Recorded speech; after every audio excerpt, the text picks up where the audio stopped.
Itigil mo yan. Pasok. Opo. Takbo!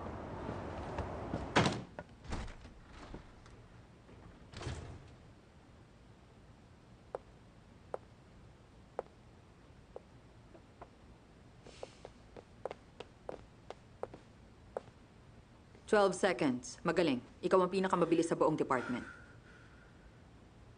Alam mo kung bakit pinapunta kita? Ilang araw ka na ba rito sa ospital, ha? Una, pinutol mo ang trachea ng pasyente at nag-dissolve ka ng clot kahit walang pahintulot ng pamilya. Kapag pinili ng pamilya ng pasyente na manahimik lang, magkakaproblema ka. Gusto kong malaman kung matapos ang mga insidenteng to, may mga natutunan ka ba? May na-realize ako. Matagal na to. Na kung papipiliin ulit ako, gagawin ko pa rin yun. Kahit na makasuhan ka at masisante, gagawin mo? Opo. Hindi ko kaya na yung pasyenteng nahimatay sa harap ko, panonoorin ko lang. Kasi kung matitiis ko sila, sana, hindi ako naging doktor. Alam mo ba kung ano ang pinakamabisang solusyon sa ginawa mo? Ang sisantehin ka. Kaya lang kulang na tayo sa mga doktor. Siguruhin mong hindi ko pagsisisihan to. Dr. Su. Dr. Su. Simula sa araw na to, si Dr. Su na ang magiging mentor mo.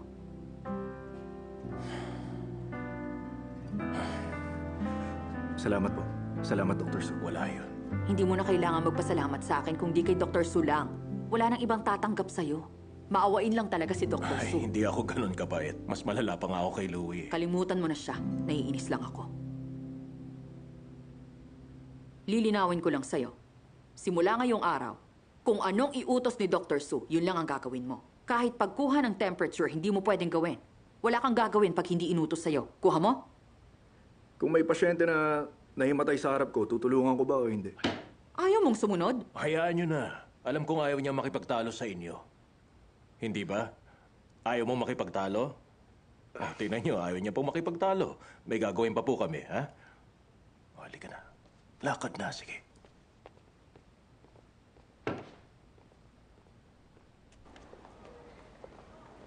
Dr. Su. Hello, sir.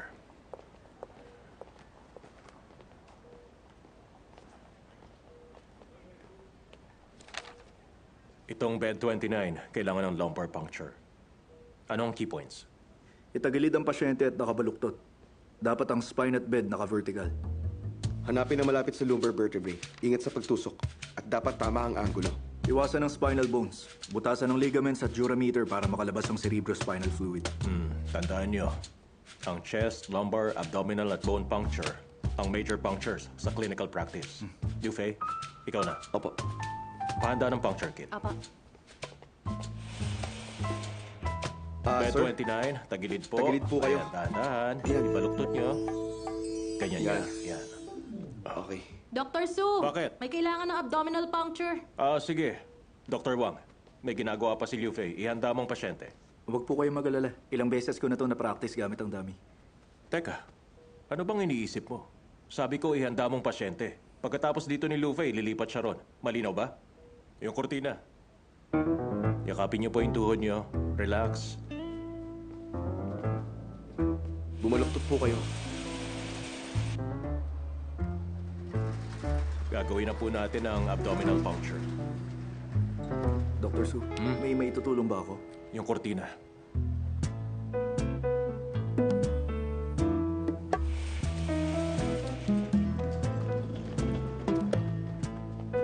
Yung kurtina.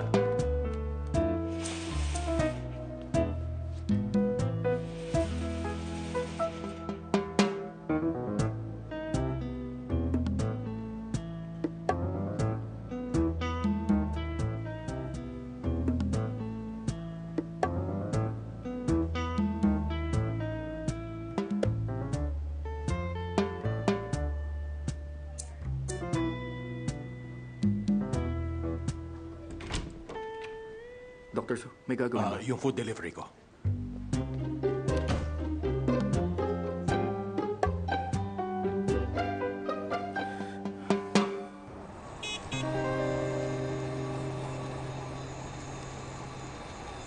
Pasensya na sir kung natagalan. Malapit na ako nung tumawag ako kanina. Sobrang tagal kasi ng red light eh. Ayos lang. Wala naman akong ibang gagawin. Eto, doktor kayo ah. Hindi ka busy? Hindi kasi ako pinapahawak sa pasyente. Eto. Pakiramdam ko, hindi ako doktor eh. Yung bubble tea, hindi sa amin yan. Sa susunod na customer to. Ay, di ba sayang ang trabaho ko? Kaya kong gumamot. Oo naman. Taga, ayaw mo maniwala? 2 minutes lang. Yung lalaking yun, pinipitik niya ang kamay niya.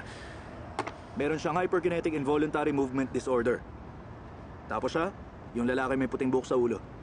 Meron siyang Waardenburg syndrome. Nakakabingi at nag-iiba ang kulay ng buhok. Ang galing mo ah. Meron pa na silang mahusay na doktor dito eh. Bakit ka nag-aabol ng hininga? Alam mo, dapat magpa-ECG ka. Matagal na to. Ilang taon na rin kasi itong defibrillator ko. Patingin. Maayos ang pagkakatay eh. May gamot ka? Meron. Mag-iingat ka lagi ha. Minsan, pag libre ka, punta ka sa akin. Teka lang, Doc. Huwag ka susuko. Laban lang. Kapag naging mayaman ako, ikaw ang kukunin kong doktor. Sige na, atid mo na yan. Opo, Doc. 5 star ang i-rate nyo, ha? Sige, ako bahala.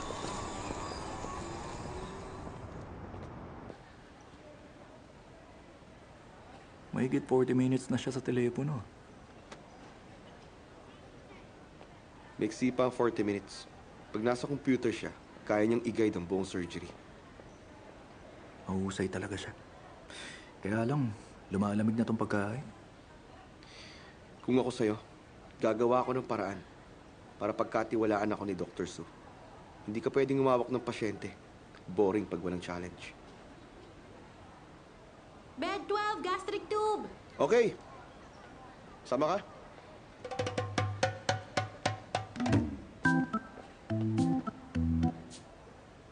Hoy! Hoy! Hoy! Hoy, Dr. Wang, sandali lang! Teka lang, sandali! Teka. Wala kang gagalawin, ha? Ako nang bahala, okay? Dr. Su, malamig na yung pagkain niyo doon. Ayos lang, basta bantayan mo yun. Ano? Bagay? Aba, bagay na bagay sa iyo yung suot mong yan. Yan mismo ang tingin ko. Maganda ang design at fit na fit yung style. Bagay na bagay sa mga eleganteng katulad ko. Salamat sa pagkakataon, ha? Nakapasok ka rito dahil na rin sa kakayahan mo. Pag may emergency, kailangan namin ng tao na kayang bumuhay ng patay. Nako, tingin ko, mahusay lang kayong pumili ng tao. Yun. Kasi marami namang director dyan, di ba? Sa malaking ospital. O yung mga nag-aral abroad. Bakit ang degree holder na tulad ko ang napili nyo? Siyempre, hindi bibitawan yung direktor sa malalaking ospital. Kahit anong ialok ko, wala pa rin tatanggap. Pero, iba ka sa kanila. Ako ang in charge sa department, kaya kinuha kita.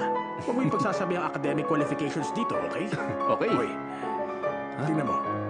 Alam mo ba na PhD holder siya? Talaga? Miss? Pwedeng soft song Okay, naman. sige. Ang husay. Pero sinasabi ko sa'yo, ha? Kahit mga PhD degree o master's degree dito, hindi ako natatakot. Pagalingan na lang kami sa pag-opera. Hindi pa rin nagbabago yung kayabangan mo, ha? Hanggang ngayon, bitbit mo pa rin yan. Paano ako magbabago? Totoo naman magaling ako.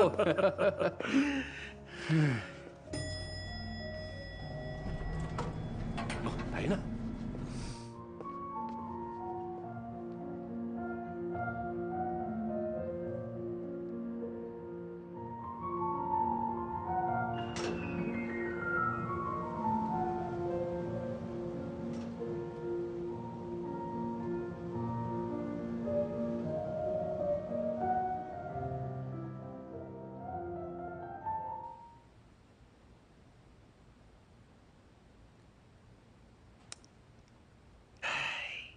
Ang ganda. Hello po. Kayo po ba si Dr. Lu? Ikaw si... Ako po ang hahawak sa lahat ng VIP cases dito. Oh, hello rin. Bilin po sa akin ni Mr. Lin na kahit na hindi pa kayo official member, kayo ang bagong special consultant dito sa ospital.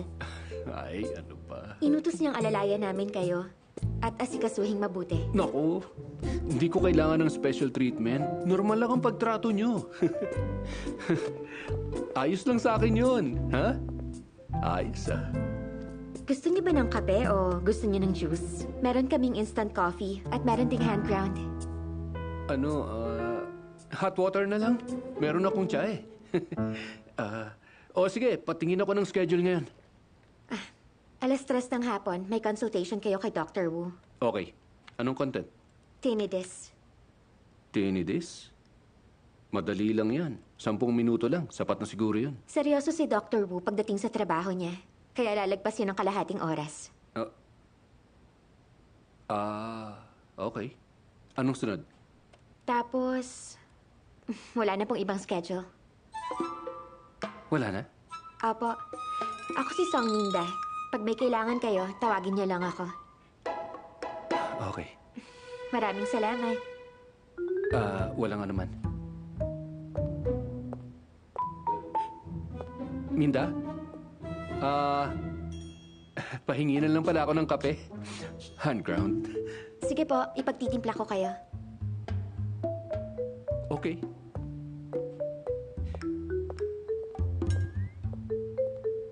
Aba, may hand ground coffee pa.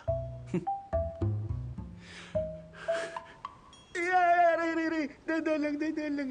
Hindi ko pa po hinahawakan. Tiisin niyo lang po. Tinan mo, paano hindi ako mag-aalala sa mukha na to? Paano ko makukuha ko ang likot niyo? Bilisan mo na kasi. Dr. Su, Bakit? pakitingnan po muna itong pasyente. Okay. Eto, ilagay mo muna to. Okay.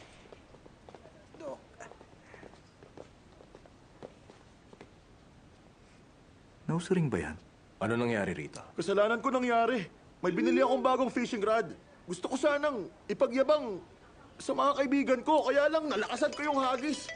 At yun yung nangyari. Sabi ko kasi huwag ka na mamingwit eh. Pwisit. Ayos lang yan. Kailangan kong sagutin tong tawag. Luffy, bigyan mo ng anesthesia. Anesthesia. Sige po, Doc.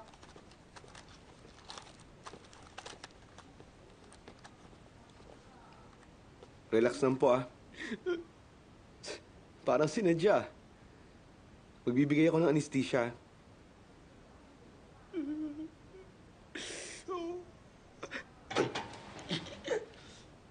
Eto.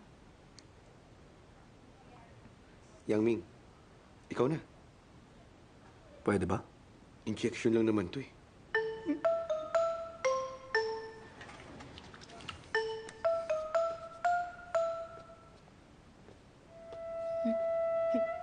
Sandali lang. Intern ka lang dito, di ba? Opo. Komplikadong kasong hinahawakan ko.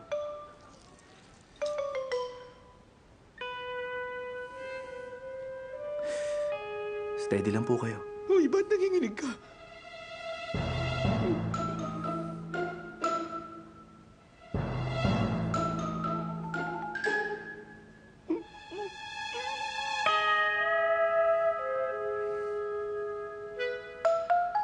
Ikaw na lang ang gumawa.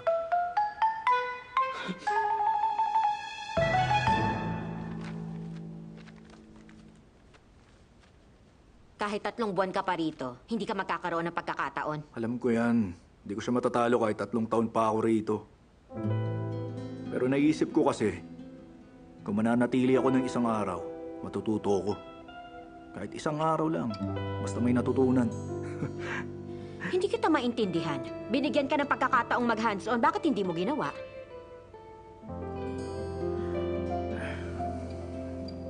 Ayoko kasi magbigay ng problema sa iba.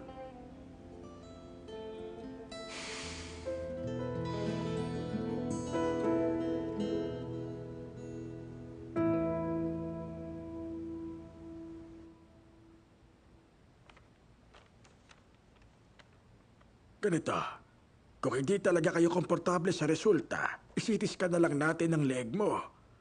At kung gusto mo, magsagawa tayo ng MRI. Gusto ko na magpa-MRI ulit. Gusto ko ring ma-check yung blood vessels. Okay, sige.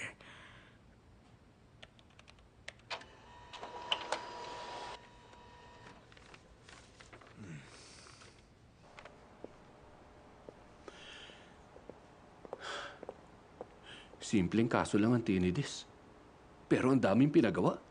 Ngayon lang ako nakakita ng ganun. Sa dating ospital ko, kung may ipapa-blood test ka, aakusahan ka ng namemera. Pwes, kabaligtaran dito. Kung hindi ka magre-request ng maraming test sa pasyente, iisipin nilang wala kang respeto sa kanila. Oh. Ang dali pala ng trabaho rito. Tapos agad ang trabaho.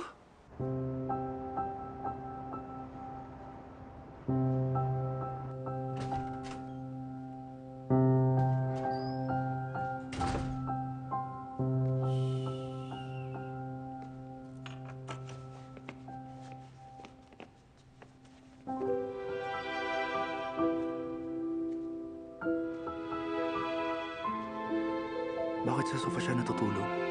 Bilis, buhatin mo. Ay, ang bigat na ng batang yan. Hindi ko na siya mabuhat. Ay, hindi ka na, bata.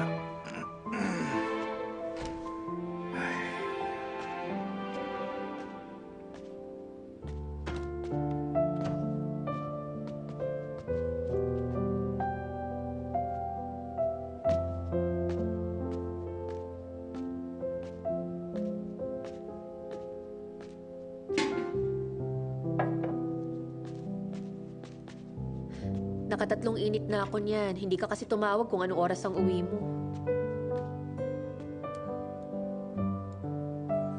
Mainit pa ba? Oo.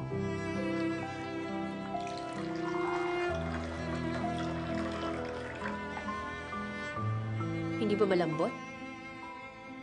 Malambot. Ate, Hmm?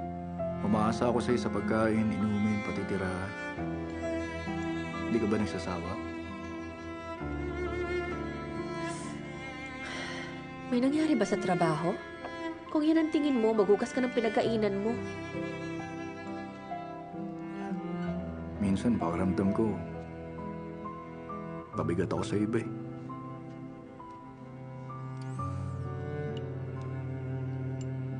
Pinapahamak mo ba ang mga katrabaho mo, ha? Alam mo, sa utak tipaklong na meron ka, masasabi kong sa dalawang bagay ka lang magaling. Una, ang kumain. Pangalawa, sa exam. Marami ka pang kailangan matutunan sa buhay, no? Oo. Tama ka dyan. Kaya lang, parang hindi ko kayang manatili sa ospital. Pakiramdam ko hindi ako nababagay dun.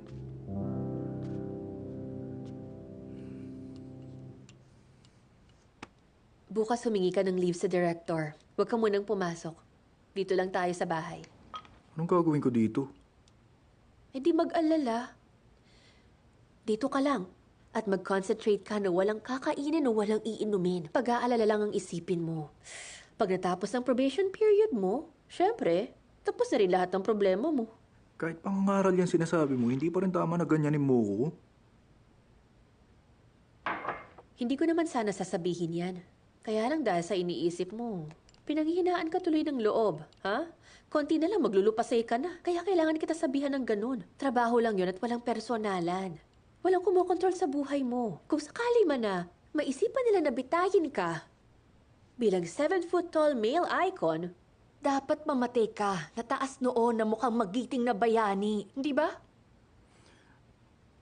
Bakit umabot ka sa bibitayin? Mga lumang drama ba pinapanood mo? Yung matatalinong tulad natin, natututo pa rin tayo kahit anong klaseng palabas pang panoorin natin.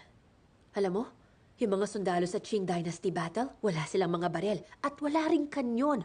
Lakas lang ng loob ang sandata nila. Laban lang ng laban.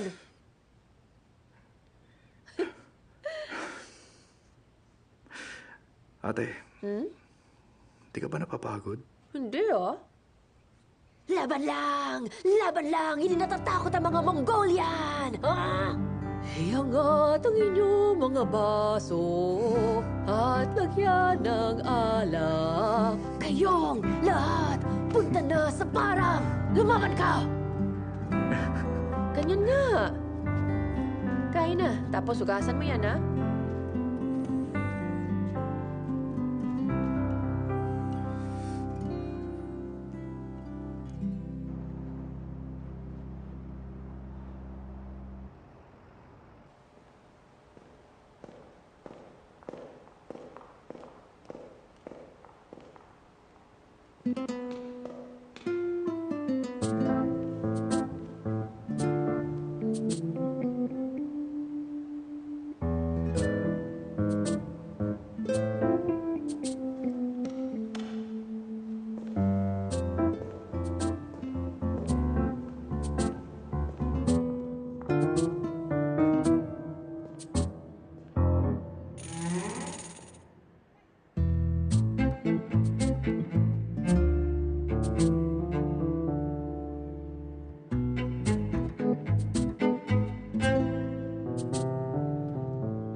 Nakita mo si Nurse Lee? Oo, nandun lang siya. Nurse Lee? Nurse Lee? Ah, Yung dinala rito na mataas ang BP. Bantayan mo siya. Kunan mo rin siya ng dugo. CT scan na rin. Tawagan mo ako pag may nangyayari. sige. Pag major issues sa senior doctors, pag minor sa akin. Mukhang ganado ka. Hindi ka ganyan kasigla 2 days ago. Huwag mo nasabi yan. Lagi kaya akong ganado. Panatilihin mo yan. Bye-bye.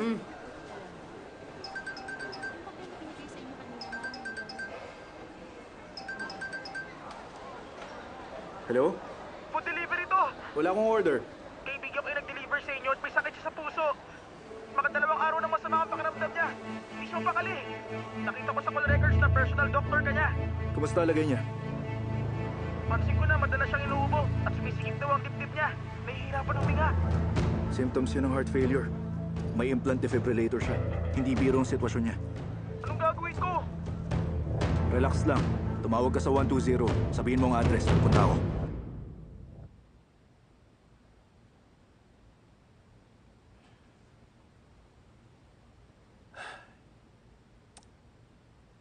Ang bilis ng oras.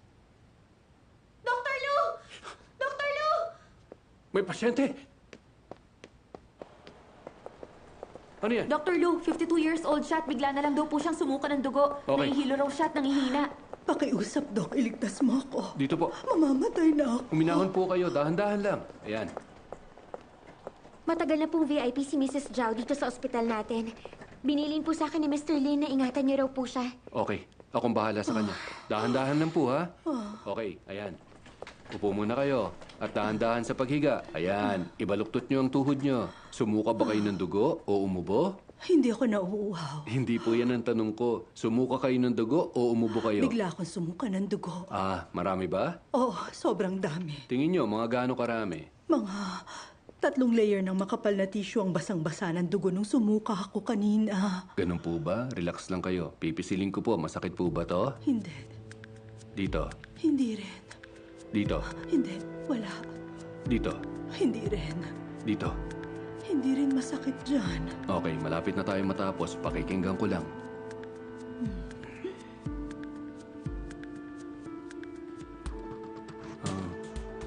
Normal naman po ang lahat. May history po ba kayo ng gastrointestinal tract disease? Wala, Doc. Kung ganun, hindi ito malala, ha? Okay na kayo. Alam ko kung anong problema sa akin. Hemorrhage to dahil sa gastric ulcer. May kaibigan ako at naalala ko na ganito rin ang nangyari sa kanya. Okay. At muntik na siyang mamatay dahil sa nangyari. Upo kayo. Totoo. Sige na po, umupo muna kayo. Ay, Doktor, iligtas niyo po ako. Okay. Meron akong ipapaliwanag sa inyo, ha? Para lumabas ang dugo sa bibig, meron lang 3 dahilan. Nasal cavity, esophagus, at trachea, okay? Hindi naman kayo nagno-nosebleed o umubo ng dugo para masabi ko na baka nasal bleeding o respiratory tract bleeding. At ginawa na rin natin ang press test kanina. Walang masakit o di kaya namamaga para matukoy natin kung may bleeding ba sa tiyan, Mallory Weister o hindi kaya bleeding sa duodenal bulb. Huwag ka mag-alala, ligtas ka. Press test lang ang ginawa mo. At walang kahit anong examination. Pero sinasabi mong walang problema? Ikaw yung doktor na napaka-irresponsable. Hindi po. Dr. Lu, ganito na lang. Baka pwede po tayong magsagawa ng endoscopy o colonoscopy? Hindi na kailangan yun. Hindi na.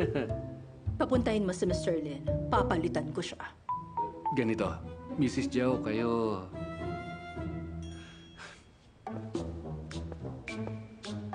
Doon ka lang. Ay...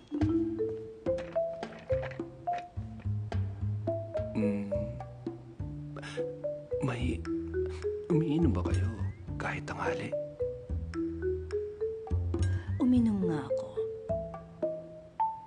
Bakit mo tinatanong yan?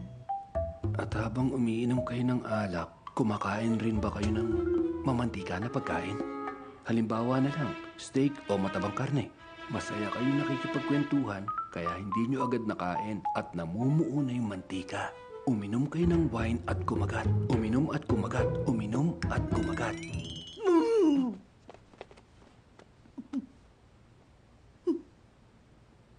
to, di ba? Tama ang hinala ko. Red wine.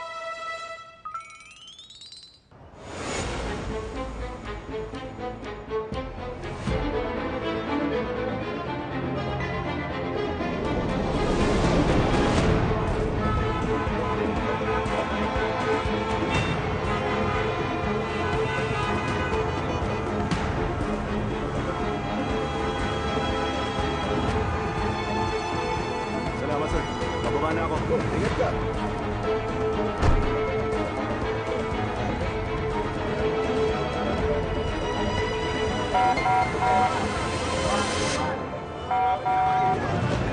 Traffic dito, kaya matatagalan ako. Gaano ba katagal to? Wala pa naman yung aircon ko. Oo, malapit na ako. Tumawag ka na sa 120. Nakita ko na. Naiingit sila sa traffic. 2 araw na masama ang pakiramdam niya. Nagpatingin ba siya? Ano problema? May nangyari ba? Tumawag ka ng pulis! Ang totoo, malakas akong uminom ng alak. At konti lang ang ininom ko ngayon tanghali. Kaya hindi ko akalain na susuka ako bigla. Ayos lang po. Dahil kasi yun sa pagkain na sinabay niyo sa pag-inom ng alak. Dr. Lu, pasensya na sa inasal ko sa'yo kanina. Pag masama ang pakiramdam ng tao, apektado pati ang mood, kaya naiintindihan ko. Tama ba? Dr. Lu? Tama. Naiintindihan ko yan. Alam niyo bang si Dr. Lu? Talagang mahusay na doktor siya. Trabaho ko pong gamutin kayo. Pero dapat, Mrs. Zhao, simula ngayon, dahan-dahan sa pag-inom, ha? Para maiwasan na magkaproblema sa tiyan nyo at atay. Paano ba masasabing sobra ng iniinom nyo? Kapag red wine, dapat hindi kayo lumagpas sa 300 ml. Ganito, maliit na bottle ng mineral water. Okay, hanggang dun lang. At pag uminom kayo ng beer, isa't kalahati, okay? Sinulat ko para sa inyo. Sige, eto po. Alam mo, Dr. Lu, napakagalang mo at mahaba ang pasensya. Nakwento sa akin ni Mr. Lin na galing ka raw sa Angkang Hospital. Tama. Pag pumupunta ako sa Angkang Hospital, wala akong nakikitang doktor na kasing bait mo. Yun siguro ang kaibahan kapag konti lang ang pasyente mo kumpara sa ilang dosena araw-araw. Normal naman po sa akin ang maging mabait. Nakadikit na yun sa buto ko.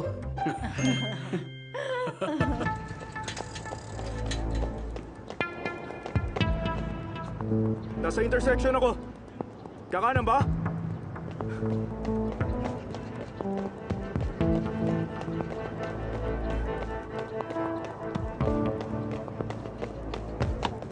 Meron delivery scooter! Doc! Doc! Tulungan niyo po siya! Kamusta siya?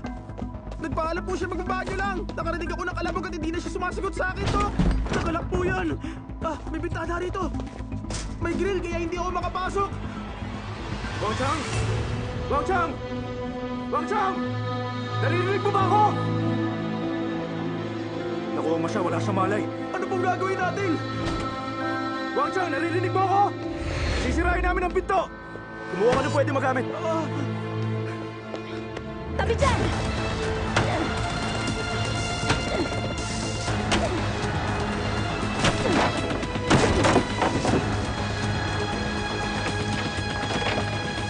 Doktor ako.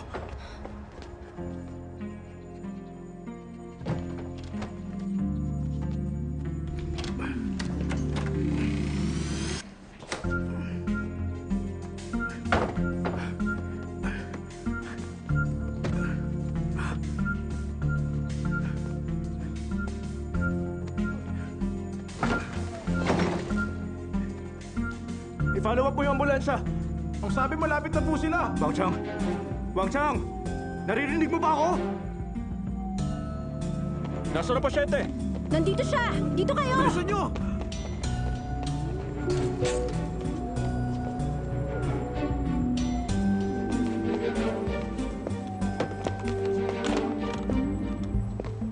Dahan-dahan.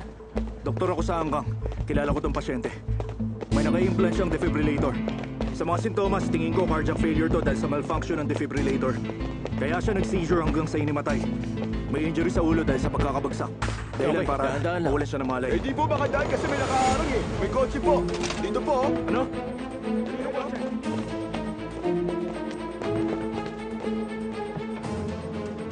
Kanino to?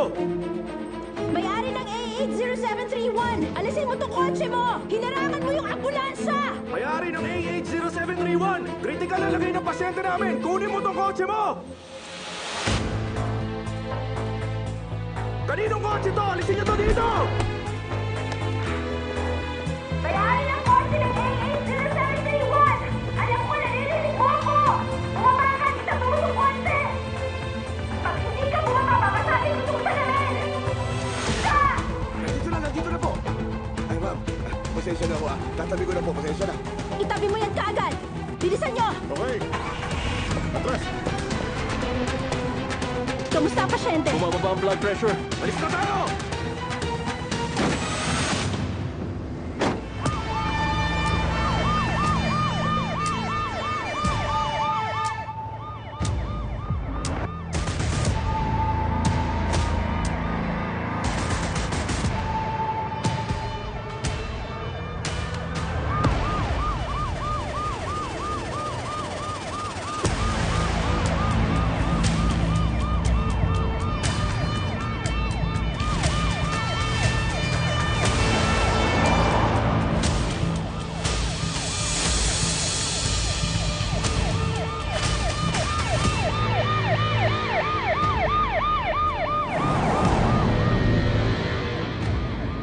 Wang Chang, lumaban ka. Malapit na tayo sa ospital.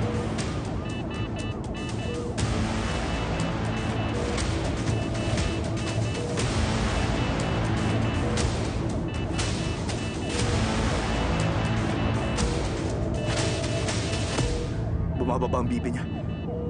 Sedate ba natin? Bigyan mo ako ng 5 milligrams ng diazepam. Kapit lang. Malapit na tayo sa ospital. Kapit lang.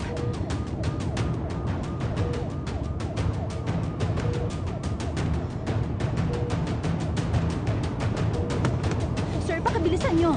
Traffic po. Rush hour. Sa iba kayo dumaan. Sa tunnel lang po eh. Bilisan mo! Bumababa pa rin.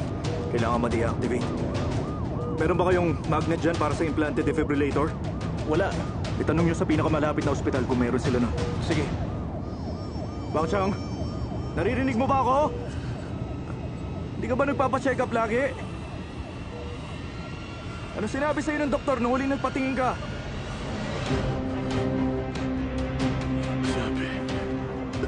Sabi ng doktor, may problema raw sa isang wire ng defibrillator. Papalitan dapat.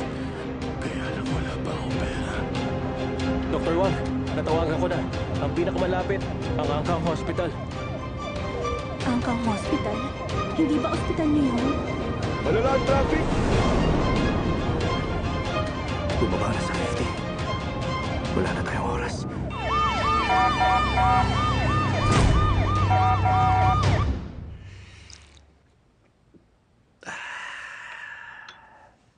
Anong masasabi mo?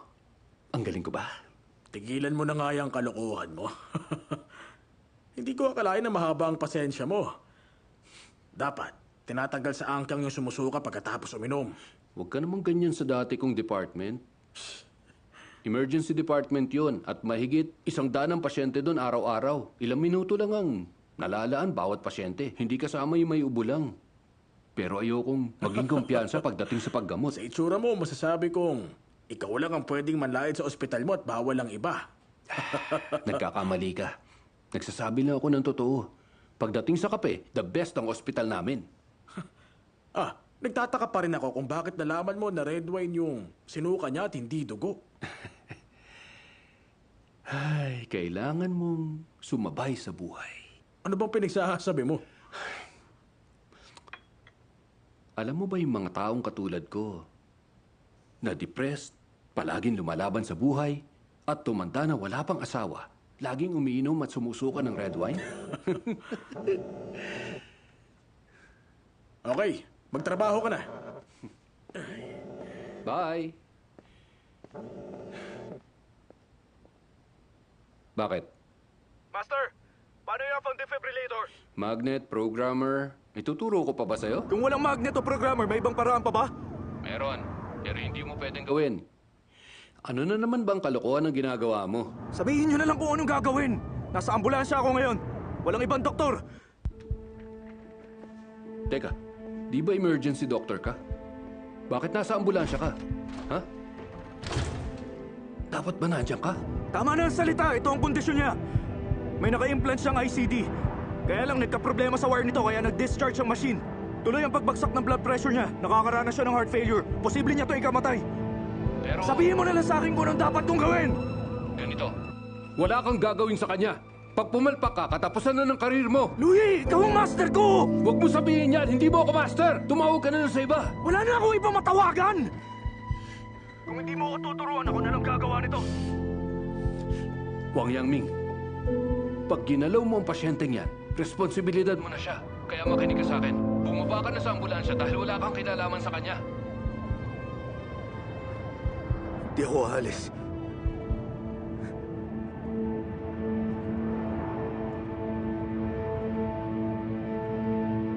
Hindi ko siya panunuorin mamatay.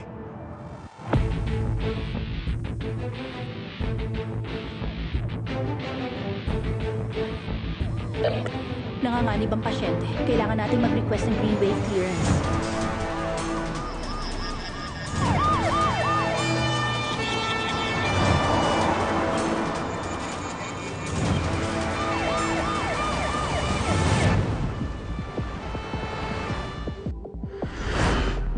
May isang paraan lang. Manual deactivation. Hiwain mo ang bandang baba ng collarbone niya. Putulin mo ang wire ng defibrillator. Sa ambulansya? Imposible yan. Kumanda kayo. Scissors. Relax.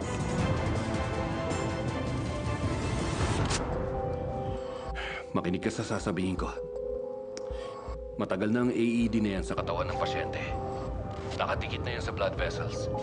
Mapanganib ng tanggalin. Baka sumabog ang ugat. Maapektuhan ang puso. Pag nangyari yun, ikaw rin ang mananagot. Naisip mo ba yun? Nakakuhin ko responsibilidad. Hindi ko siya panunuorin mamatay. Alam mo si Dr. Lu, napakabait niya talaga sa akin. Pasasalamatan ko siya ng personal. May itatanong din ako sa kanya. Sige, ito ang gawin mo. Hiwain mo sa bandang baba ng collarbone niya. Ituturo ko ang dapat gawin.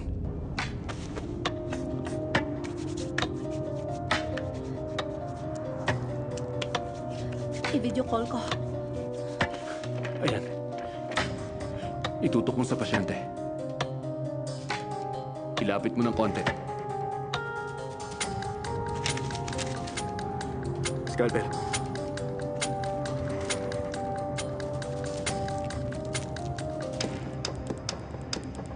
Wang Xiang, medyo masakit to ah.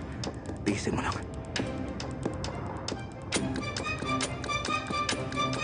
Hiwain mo dyan banda. Mga 4 o 5 cm ang haba. Gawin mo na.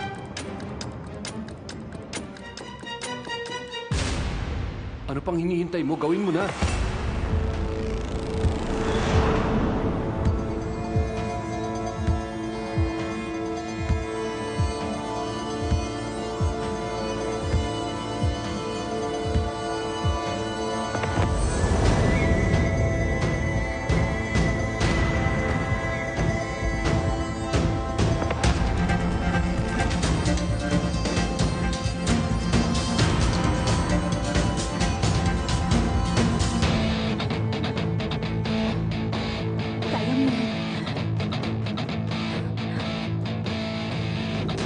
Natakot ka ba dahil sa naputol mo trachea?